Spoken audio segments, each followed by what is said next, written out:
In the dark waters of Guadalcanal, Japanese sailors spoke in hushed tones about an American cruiser whose guns fired so fast they sounded like machine guns tearing through fabric. They weren't wrong to fear her.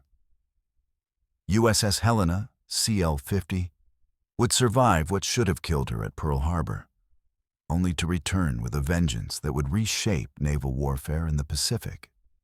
This is the story of the ship that refused to die, the cruiser that earned her nickname through sheer firepower, and the 1,000 men who made her legend possible. In an era when battleships were kings and carriers were the future, Helena proved that a light cruiser with determination could change the course of history. The story of USS Helena begins not in combat, but in the depths of the Great Depression. As America slowly rebuilt its economy, the Navy embarked on an ambitious program to modernize its aging fleet. The Brooklyn-class cruisers represented a new philosophy in naval design. Ships that could deliver overwhelming firepower while maintaining the speed to dance with death. When her keel touched the waves at Brooklyn Navy Yard on that cold December day in 1936, few could have imagined the destiny awaiting hull number 50. The workers who riveted her plates and shaped her armor were building more than a warship. They were crafting an instrument of survival and vengeance. Helena stretched 608 feet from stem to stern, her sleek hull cutting through water with a beam of just 61 feet. But her true glory lay in her armament. 15 6-inch guns nested in 5 triple turrets gave her a broadside that could unleash hell. These weren't ordinary naval rifles. The Mark 16 guns could cycle rounds at an astonishing rate. In perfect conditions, each barrel could spit out 8 to 10 rounds per minute. Do the math. That's potentially 150 shells per minute from her main battery alone. No wonder the Japanese would come to call her the machine gun cruiser. Her secondary battery packed 8 5-inch dual-purpose guns, equally comfortable swatting aircraft or punishing destroyers. 4 Parsons turbines drove her through the waves at 32.5 knots, fed by 8 Babcock and Wilcox boilers that could push 100,000 horsepower through her 4 bronze screws. With a range of 10,000 nautical miles, she could hunt anywhere in the Pacific. But specifications tell only part of the story. What made Helena special was her crew, 868 officers and men who would transform steel and gunpowder into something approaching immortality. Helena slipped into the East River on August 27, 1938, christened by the wife of Montana's senator. The bottle of champagne that shattered across her bow was meant to bring good luck. Whether it did or not would depend on your definition of luck. Her early career reads like a peacetime travelogue. After commissioning in September 1939, Helena sailed south to Uruguay, where her crew got an ominous preview of their future. The wreckage of the German pocket battleship Graf Spee lay in Montevideo Harbor, scuttled after the Battle of the River Plate. Young American sailors stared at the twisted metal and wondered if they were looking at their own fate. The Pacific called, and Helena answered. By September 1940, she joined the Pacific Fleet, spending months in Hawaiian waters perfecting her deadly art. Gunnery drills, damage control exercises, navigation training, the endless repetition that transformed civilians into warriors. As 1941 drew to a close, Helena entered Mare Island Navy Yard for upgrades. The Navy, perhaps sensing the storm approaching, fitted her with new 1.1-inch anti-aircraft guns. It was like giving a boxer brass knuckles just before a street fight. On the morning of December 7, 1941, Helena rested at berth 1010 in Pearl Harbor's Navy Yard. Across the harbor, battleships sat in a tidy row along Ford Island. The Pennsylvania, mighty queen of the battle line, was supposed to occupy Helena's berth. But fate had other plans. The dry dock needed Pennsylvania more than the pier needed Helena. At Oro 757, Lieutenant Commander Shigeharu Murata led 9 Kate torpedo bombers toward what he believed was Pennsylvania. Through the early morning haze, Helena's profile looked enough like a battleship to seal her fate. Only the lead plane released its weapon, a Type 91 torpedo that carved through the harbor's placid waters at 40 knots. The weapon passed beneath the mine layer Oglala moored alongside and struck Helena at frame 75, just below her armor belt. The explosion ripped through her engineering spaces like a giant's fist. Engine room number 1 and boiler room number 2 transformed instantly from ordered machinery spaces into twisted metal coffins. Seawater rushed through a hole large enough to drive a truck through. But Helena was already fighting back. Within 2 minutes, 120 seconds, her forward diesel generator roared to life. Power flowed to her gun mounts. As Japanese planes wheeled overhead for their second attack, Helena's anti-aircraft guns spoke their defiance. 4 bombs straddled her during the second wave, each near miss showering her decks with steel rain. The ship that should have died stayed afloat through miracles of damage control and human determination. 40 of her men lay dead, another 100 wounded, but Helena survived. In the wardroom, blood mixed with oil as medical teams worked to save the living. On deck, gunners stayed at their posts, even as their shipmates fell around them. The Japanese pilots who reported her sinking made a terrible mistake. They had awakened a sleeping giant's little sister, and she would remember. In the aftermath of Pearl Harbor, Helena resembled a patient in intensive care. Water sloshed through her wounded hull, and emergency pumps worked around the clock to keep her afloat. But beneath the damage lay a heart that refused to stop beating. By December 9th, just 2 days after the attack, Helena limped into dry dock number 2. Navy Yard workers swarmed over her like surgeons attending a critical patient. Steel plates were cut, shaped, and welded over her wounds. The temporary patches would hold until she could reach a proper hospital. The journey to Mare Island in January 1942 tested every weld and rivet. Pacific swells pressed against her patched hull, searching for weakness. Her crew stood vigilant at damage control stations, ready to shore up any breach. They needn't have worried. Helena was tougher than she looked. At Mare Island, Helena underwent a transformation that went beyond mere repair. The Navy had learned bitter lessons at Pearl Harbor, and Helena would benefit from that brutal education. Her conning tower, which limited visibility during night actions, gave way to an open bridge. Where antiquated 1.1-inch Chicago pianos once stood, crews mounted 4 quadruple 40mm Bofors guns, Swedish-designed democracy wrapped in American steel. But the real revolution came in electronics. Helena received the new SG surface search radar, a marvel that could peer through darkness and fog to find enemy ships at ranges that seemed like sorcery. Combined with new FC and FD fire control radars, Helena could fight blind, a crucial advantage in the knife fights awaiting her in the Solomons. While darkness helped conceal ships from visual spotting, radar gave Helena the ability to see without being seen. Under Captain Robert H. English, then Captain Charles P. Cecil, who commanded until September 1942, her crew trained with fanatic intensity. They had accounts to settle. Gunners drilled until they could load and fire in their sleep. Damage control teams practiced plugging holes and fighting fires until their responses became automatic. Every man aboard understood their mission. They were returning to the Pacific not as victims, but as hunters. In the mess halls, sailors spoke of revenge. In the engine rooms, mechanics coaxed every possible revolution from the turbines. Helena wasn't just repaired, she was reborn as an instrument of vengeance. By July 1942, Helena was ready. As she steamed back toward the combat zone, her crew knew they carried more than guns and armor. They carried the memory of December 7th and a debt that could only be paid in Japanese steel. The Solomon Islands campaign would give them their chance.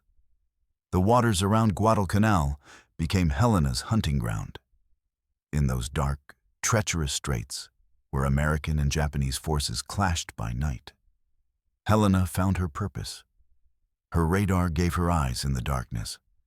Her rapid-fire guns gave her teeth that could tear through enemy formations. And her crew, hardened by Pearl Harbor and driven by vengeance, gave her a warrior's heart. The Battle of Cape Esperance on October 11-12, 1942, marked Helena's debut as a fighting ship. American forces, led by Rear Admiral Norman Scott, intercepted a Japanese force attempting to bombard Henderson Field. As the two formations groped toward each other in darkness, Helena's SG radar picked up the enemy cruisers at 27,700 yards, over 14 miles. The Japanese, relying on optical rangefinders and lookouts, remained blind to the approaching threat. At 23:46, Admiral Scott gave the order to open fire. Helena's guns spoke first, her 15 6-inch rifles illuminating the night with muzzle flashes that could be seen for miles. The Japanese cruiser Aoba took 3 hits in the first salvo, her bridge exploding in flames. Helena's gunners, working with mechanical precision honed by months of training, kept up a devastating rate of fire. Shell after shell arced through the darkness, each round guided by radar data fed directly to her fire control computers. The battle lasted less than an hour, but in that time, Helena expended over 3,000 rounds of 6-inch ammunition. Her guns grew hot enough to glow in the darkness. Shell casings piled waist-deep in her turrets. And when dawn broke, one Japanese cruiser lay on the bottom, several destroyers were sunk or damaged, and the enemy bombardment mission had been completely thwarted. Helena herself emerged unscathed, her radar-directed fire having devastated the enemy before they could respond effectively. The naval battle of Guadalcanal on November 12-13, 1942, tested Helena even more severely.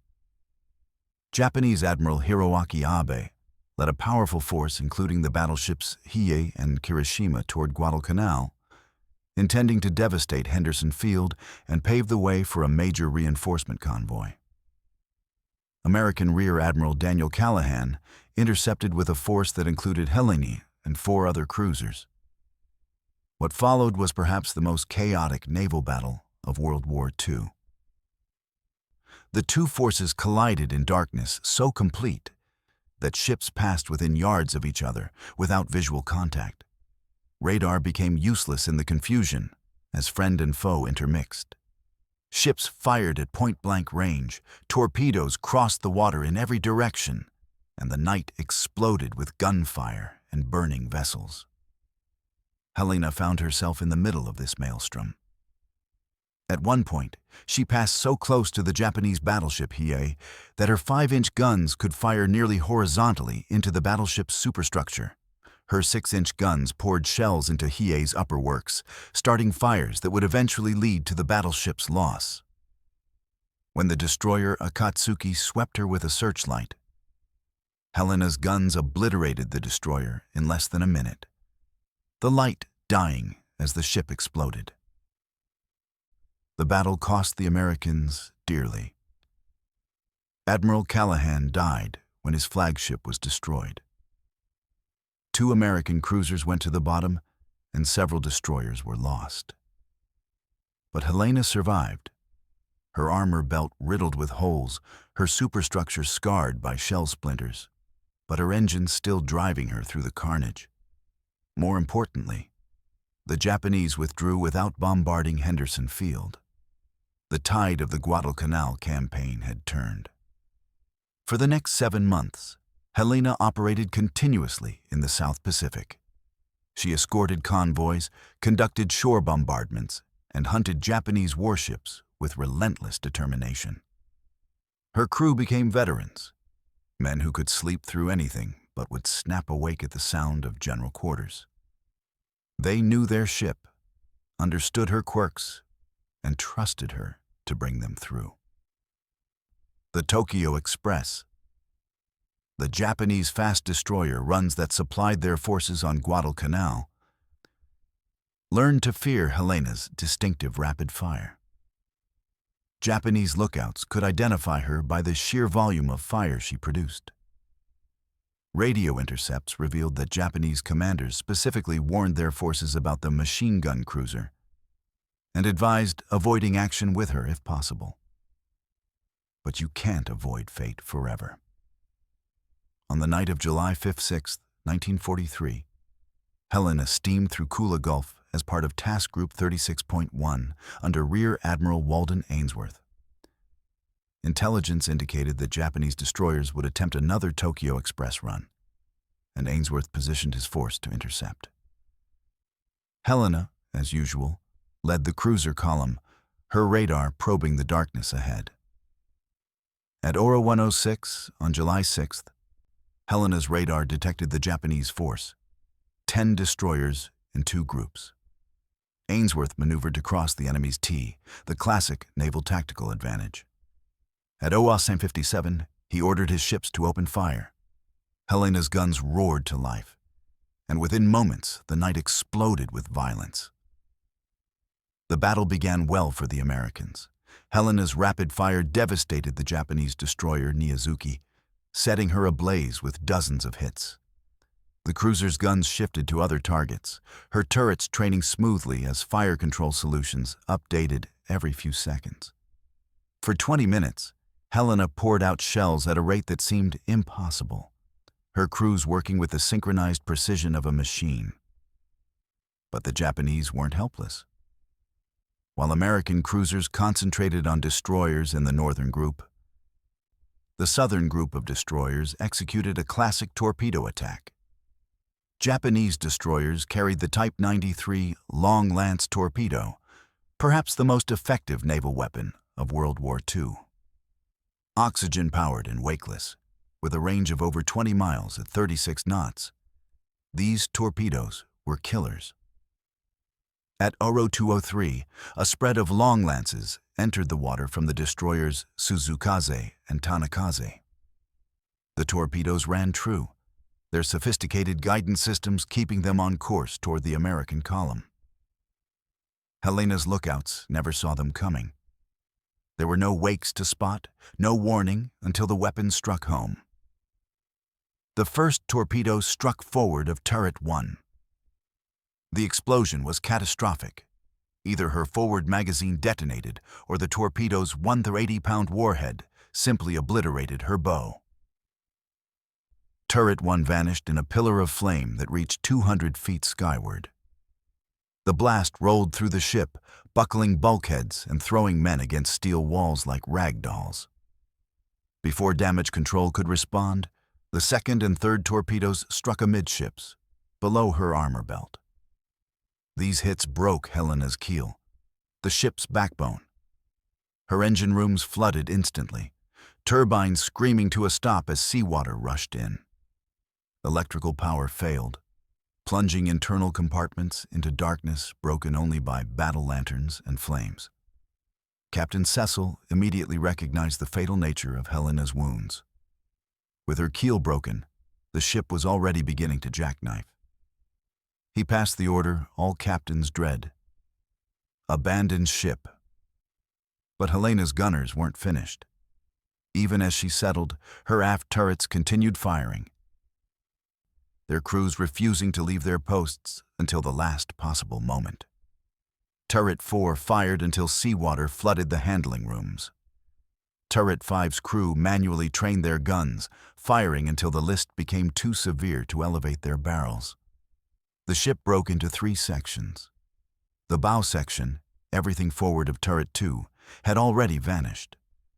The stern section, containing nearly 400 men, floated independently.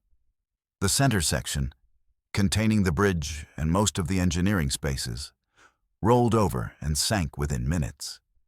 Men struggled in the oil-covered water, some wounded, all shocked by the sudden transition from combat to survival. The destroyer Nicholas, risking torpedo attack, moved in to rescue survivors.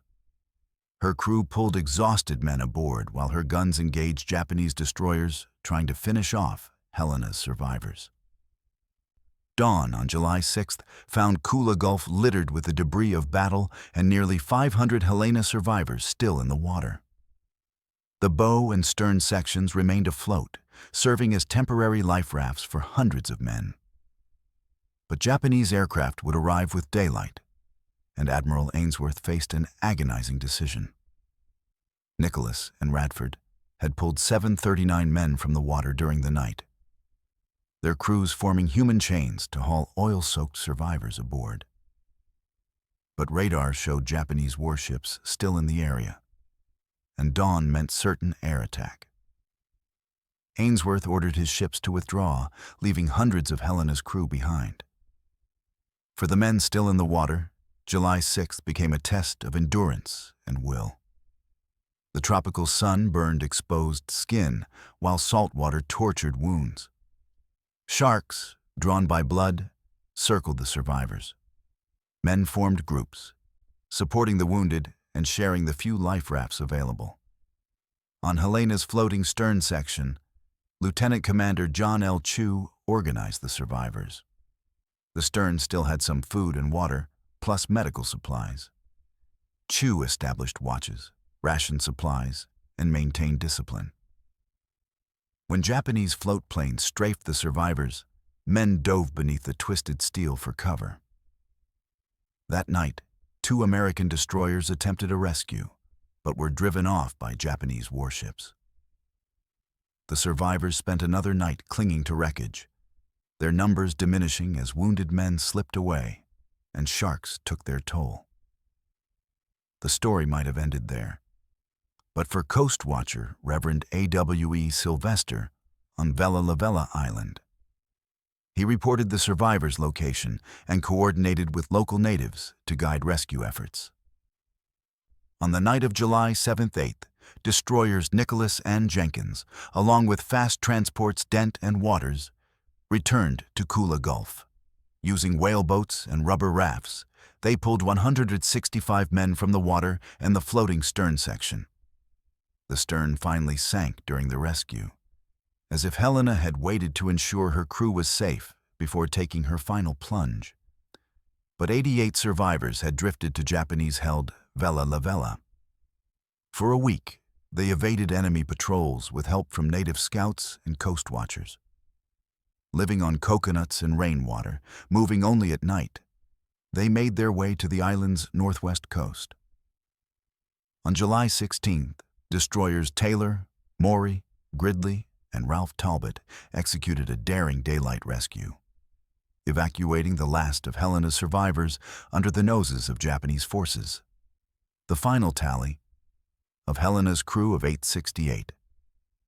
Some 168 men died in Kula Gulf or during the rescue operations.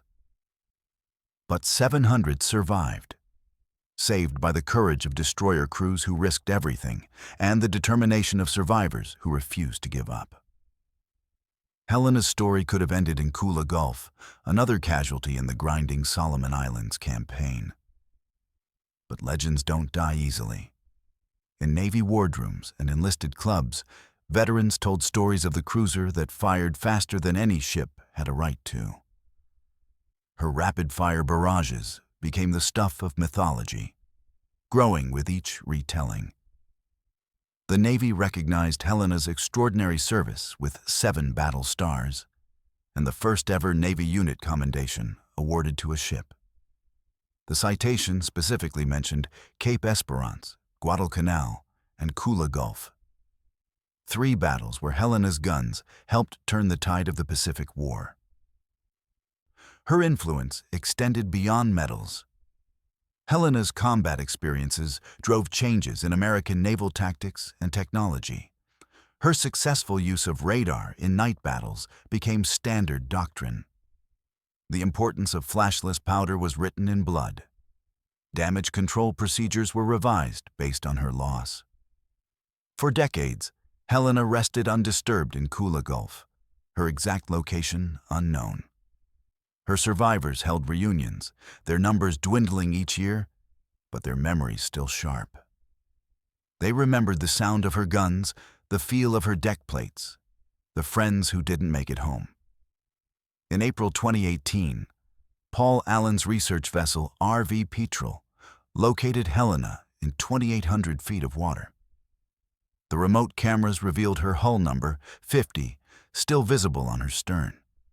Her turrets remained trained out, as if ready to resume the fight.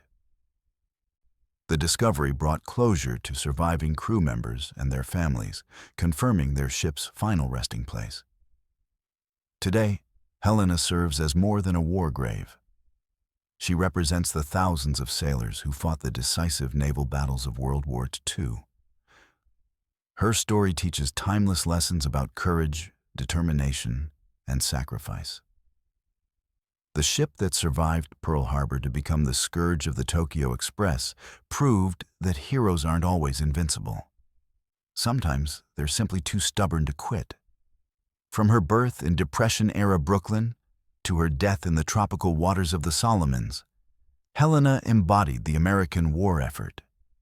Built by workers who needed jobs, crewed by boys who became men, and commanded by officers learning to fight a new kind of war. She was democracy made steel. The Japanese were right to fear the ship they called the machine gun cruiser. But Helena was more than rapid-firing guns and advanced radar. She was 868 Americans who refused to accept defeat, who turned tragedy at Pearl Harbor into triumph at Cape Esperance and Guadalcanal. Even in death, she extracted a price, her guns firing until the water claimed them. In the depths of Kula Gulf, Helena keeps her last watch. Coral grows on her turrets. Fish swim through her passages. But her legacy lives on. She remains what she always was, the fighting ship that earned her nickname through sheer determination, and a testament to the generation that saved the world. They called her Machine Gun, and she lived up to her name until the very end. In the annals of naval history, few ships fought harder, died better, or left a prouder legacy than USS Helena, CL-50.